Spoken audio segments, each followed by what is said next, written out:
Assalamu alaikum guys, Dr. Athar is here. We are in week 16. So today I will not tell you any new topic. Today I will not discuss, we will not discuss any new question or new topics in mathematical inequalities.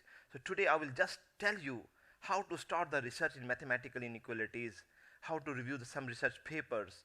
I will just tell you if you want to go ahead in mathematical inequalities, how you can take initiate, how you can start the research in mathematical inequalities. So let's start now. I'm sure that this lecture is very useful for you in future. Let's start now. जैसे आप लोगों को पता है कि अभी तक जितने लोगों ने काम किया है इसके ऊपर 3 स्टेप मैपिंग के ऊपर काम किया है. मोस्टली जितने भी हमारे रिसर्चर थे उन्होंने 3 स्टेप मैपिंग के ऊपर 2 स्टेप मैपिंग के ऊपर काम किया था, टी माइनस ए और टी माइनस बी. तो उस 2012 में पहले ये इनिशिएट लिया गया. फिर एक रिसर्चर ने सोचा कि मैं आपको स्टाइल बता रहा हूँ कि आप रिसर्च को कैसे लेके चल सकते हैं आगे. उसने सोचा यार 2 स्टेप मैपिंग पे तो काम हुआ है, टी माइनस ए और टी माइनस बी. उसने क्या किया, इन दोनों का मिड पॉइंट ले लिया, ए और बी का midpoint A plus B by 2, और वहाँ स्प्लिट कर दिया. जैसे आपने रिमान इंटीग्रेशन पढ़ी थी, पार्टीशन है, रिफाइनमेंट ऑफ पार्टीशन है, एक पॉइंट इंक्रीज कर दिया. तो ए से A plus B by 2, A plus B by 2 से बी, और उसने मिड पॉइंट लिया. अच्छा, ये 3 स्टेप मैपिंग की उसने और लीनियर पे काम किया. फिर उसने आइडेंटिटीज़ बनाई, मुख्तलिफ़ किस्म के रिजल्ट्स बनाए. एनी हाउ, तो ये 3 स्टेप लीनियर मैपिंग थी. फिर इसी तरह एक और मैथमेटिशियन के उसमें उसके जहन में आइडिया आया कि अगर ये लीनियर पर काम हो सकता है तो इसका मतलब है ये क्वाड्रेटिक पे भी काम हो सकता है. फिर दूसरे रिसर्चर ने क्या किया, फौरी तौर पर क्वाड्रेटिक में काम कर दिया. ये देखें, ये T minus A square by 2, ये वही, और ट्वाइस डिफरेंशिएबल मैपिंग. अच्छा, फिर जब 3 स्टेप लीनियर पे काम हुआ तो फिर एक और बंदे ने सोचा, एक और रिसर्चर, ये देखें, ये 3 स्टेप के ऊपर जब काम किया उसने, तो उसने ये आपको दिखाना चाहता हूँ मैं आपको. यस, ये 3 स्टेप लीनियर है तो इसकी जनरलाइजेशन बहुत तरह से हो सकती है. वेटेड फॉर्म में भी जा सकते हैं, लेकिन उसने क्या किया, दूसरे रिसर्चर ने नॉन वेटेड फॉर्म में इसको जनरलाइज किया, नॉन वेटेड फॉर्म में. वो मैं आपको दिखाता हूँ. ये देखें आप, ये नॉन वेट, ये वही T minus A plus B by 2 और टी माइनस बी. ये ल्यू का पेपर था. तो ये क्या कहते हैं, मेरे साथ मेरा कुलीग था, उसने हम मिलकर हमने क्या किया, जनरलाइज किया इसको. तो क्या किया, ये एच और एच बता दिया 0 से 1 तक है. और बड़ी इंटरेस्टिंग चीज़ ये है कि आप सारे रिजल्ट्स बना लें, जब आप एच को 0 पुट करेंगे तो वही के वही ल्यू के रिजल्ट्स आना शुरू हो जाएंगे. इसका मतलब ये है कि अब इस रिजल्ट की वर्थ बन जाएगी, उस रिजल्ट की इतनी वर्थ नहीं होगी. अच्छा, एनी हाउ, इसके बाद क्या हुआ, फिर जब क्वाड्रेटिक के ऊपर काम हुआ, ये देखें, जैसे ये क्वाड्रेटिक है, फिर तो जहरी बात है क्वाड्रेटिक की भी जनरलाइजेशन हो सकती है. तो ये देखें, ये क्वाड्रेटिक की जनरलाइजेशन हुई है, ये आपको मैं दिखाता हूँ. यस, ये देखें, ये क्वाड्रेटिक की जनरलाइजेशन हो गई है 3 स्टेप में. फिर चलते चलते एक जहन में आइडिया आया कि जब 3 स्टेप पर काम हो सकता है, अगर हम एक पॉइंट और बढ़ा दें. आपको पता है एक पॉइंट बढ़ाने से 2 इंटरवल बन जाते हैं, ये आपको पता होगा. एक पॉइंट बढ़ाने से 2 इंटरवल. तो हमने क्या किया कि फिर जहन में मेरे, जब मैं आई वॉज डूइंग PhD, तो मेरे जहन में फिर एक आइडिया आया कि अगर मैं इसी को क्या कहते हैं 5 स्टेप पे करूं. मैं आपको दिखाता हूं, मैं आपको, ये एक रिसर्च पेपर है, 5 स्टेप. ये देखें, ये देखें, यस, ये मेरा 5 स्टेप ये 5 स्टेप में लीनियर पर है. ये देखें, यस,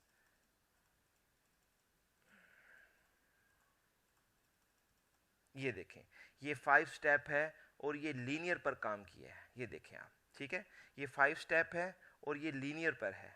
तो क्या किया मैंने, ए और बी का midpoint A plus B by 2, A plus B by 2 और ए के दरमियान मिड पॉइंट ये लिया, ए प्लस बी बाई 2 और बी के midpoint A plus 3 B by 4 लिया.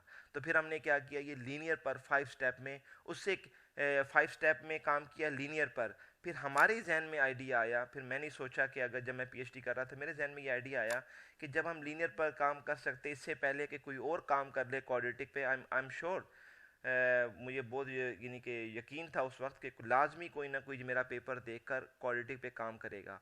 तो मैंने क्या किया, जो ही मैंने लीनियर का पेपर मैंने राइट अप किया, उसी के फ़ौरन बाद मैंने क्वाड्रेटिक पर भी रिसर्च पेपर तैयार कर लिया। और ये दोनों के दोनों मैंने बहुत ही थोड़े से डिफरेंस से पेपर जमा करवा दिए, क्योंकि आजकल रिसर्च में भी ये बहुत हो रहा है। कोई एक रिसर्च काम जनरलाइजेशन के ऊपर काम हो रहा है, तो फिर लोगों के जहन में आइडिया आता है कि अगर लीनियर पर हो सकता है तो क्वाड्रेटिक के ऊपर भी काम हो सकता है। ये देखें, तो फिर मैंने क्या किया, ये क्वाड्रेटिक पे मैंने उसी टाइम रिसर्च पेपर बना दिया। दोनों के करीब करीब मेरे पेपर पब्लिश हुए थे, दोनों इम्पैक्ट फैक्टर में क्या कहते हैं पब्लिश हुए थे।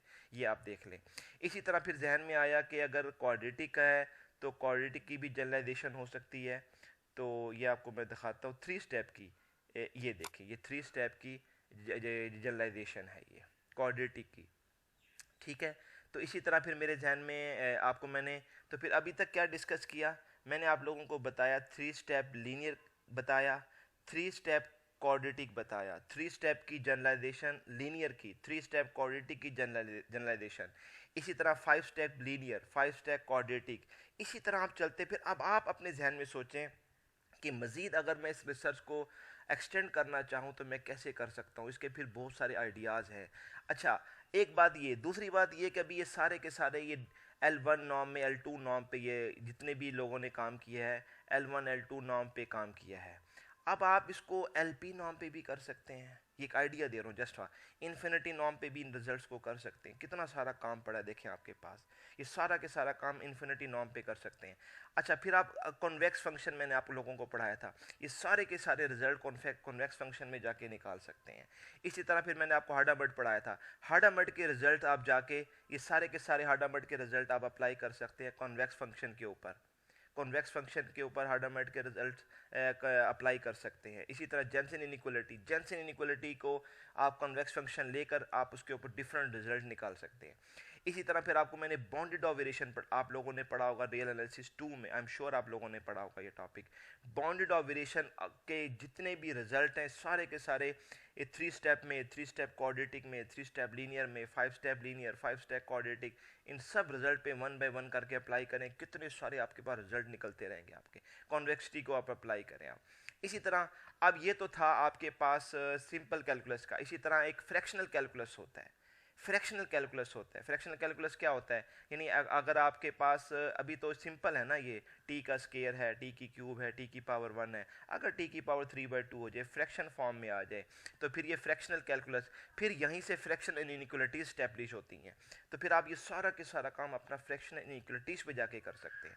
तो कितनी वास्ट फील्ड है। अभी तो मैंने आपको सिर्फ एक चीज़ ये ऑस्टॉस्की इनइक्वालिटी, हार्डामर्ट और इसके जेंसन के बारे में बताया है। ये एक छोटा सा एक फील्ड है, एक छोटे सा एक टॉपिक है, इसके ऊपर आप कितना काम अभी मजीद कर सकते हैं आप लोग। इसी तरह फिर आप सोचें कि इसी तरह फिर मैथमेटिक्स की कितनी ब्रांचेज हैं। अभी टोपोलॉजी में क्या कुछ पड़ा हुआ है, रे एनालिसिस में क्या कुछ है, ग्रुप्स में क्या कुछ है, वेक्टर स्पेस में क्या है, फिर न्यूमेरिकल एनालिसिस, कितनी बड़ी दुनिया है न्यूमेरिकल एनालिसिस की।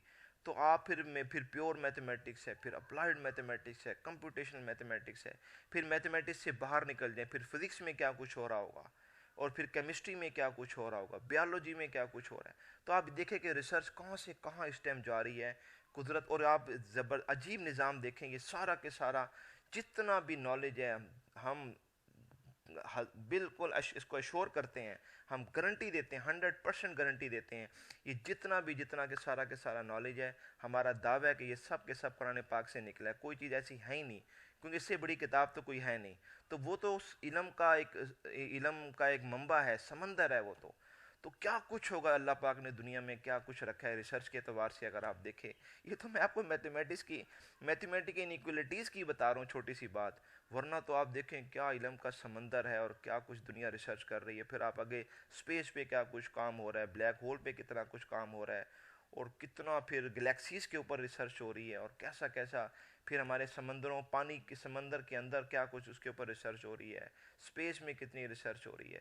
तो ये एक बहुत बड़ा निज़ाम है। फिर यहाँ से इंसान को समझ में आता है वाकई कोई ताकत है जिसने इतना बड़ा निज़ाम इसमें संभाला हुआ है, बहुत बड़ी ताकत है। तो ज़री बात है, हम मुसलमान, हमारा ध्यान फ़ौरन अल्लाह पाक की तरफ जाता है कि ये वाकई अल्लाह के हाथ में सब कुछ है। एनी हाउ, तो ये बस आज आप लोगों को बताना था, मैंने इनिशिएट लिया। आप इसी तरह चीज़ों को सोच सकते हैं कि अब मैं कैसे रिसर्च स्टार्ट करूं मैं, तो ये मैंने आपको जस्ट एक व्यू दिया है, मैंने आपको एक जस्ट एक तरीका बताया है कि अपने रिजल्ट को इन्हीं चीज़ों को हार्डामर्ड पर ले आएँ, इन्हीं चीज़ों को जैसे इनइक्वलिटीज़ पर ले आएँ, फिर इन्हीं को कॉन्वेक्सिटी में लेकर रिजल्ट निकालें और एलपी नॉर्म में जाके निकालें, बाउंडेड ऑफ वेरिएशन में जाके निकालें, और फिर इन्हीं चीज़ों को आप फ्रैक्शन इनइक्वलिटीज़ में जाके रिजल्ट्स निकालें। तो आपके पास एक रिजल्ट नहीं, कितने सैकड़ों रिजल्ट बनेंगे। कितने आपके आपके कितने स्टूडेंट होंगे मैक्सिमम क्लास में?